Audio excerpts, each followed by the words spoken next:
यहाँ पे टैलेंट से ज्यादा ईगोज और टैंट्रम्स झेलने पड़ते हैं।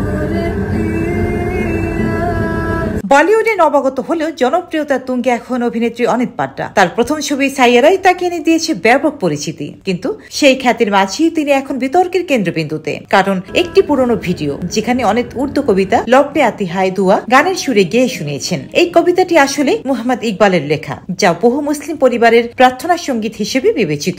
তবে কবিতাটি গান আকারে উপস্থাপন করায় চটেছেন ভিন্ন ধর্মীরা।